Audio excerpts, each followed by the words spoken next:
Добър ден! Как съм, моля ви се? А? Добре съм, как съм? Аз съм вашата нов учител по български език и литература. Това какво е, бе? Защо не мокро, момче? Да намокриш после като слушаш часа. Разбра? Не дай ми клима главата, кажи да. На български език и литература, точно така. Сега! Насти мене! Кой сложи температура зад, бе? Добре, не дай да ми си хилиш откровено, защото ще стана, ще ти удари един шамър, ще изследа сополите долу на асфалта. А сега, слушайте ме внимателно хубаво. Казвам се Юсуф Карамехмедов, обаче всички ми викат в бригадата бати Юсуф. Днес месец ще ви измествам вашата учителка по български език и литература, защото тя, жената, младичка, така се ударала леко един път отзад, се подула, бременна станала. Това е. Затова вашия директор ме назначи мене по програмата за бременна заетост. Ана как ударих пръста. Така, защото не работите в строителството, ептен Яндък стана отида по дяволите, затова сега ще ставам учител, нали? В началото да ви кажа една смешка бързичко. Вашите директор, като ме видя малко, така стана изплаши се и вика, извинявам се много, господине, ама на вас първи език кой е? Обаче, Гой Комитич дойде. Бати Йосуф умен и знае. Викам, това е моя първи език.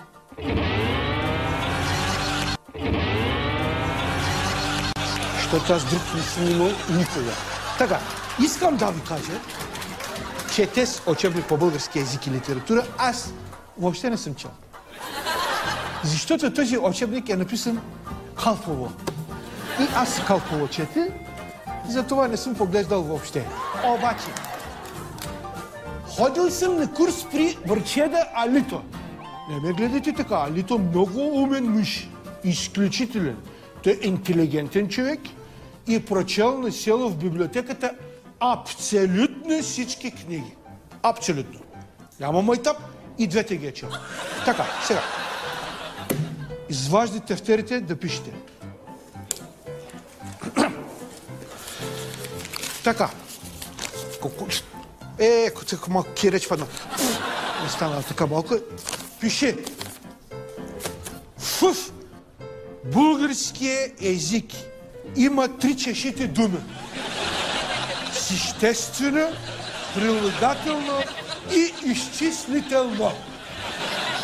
Не гледа мене, гледа тетрадката, Абдол. Същественото е това, дето се питаш. Ти, кой си, бе?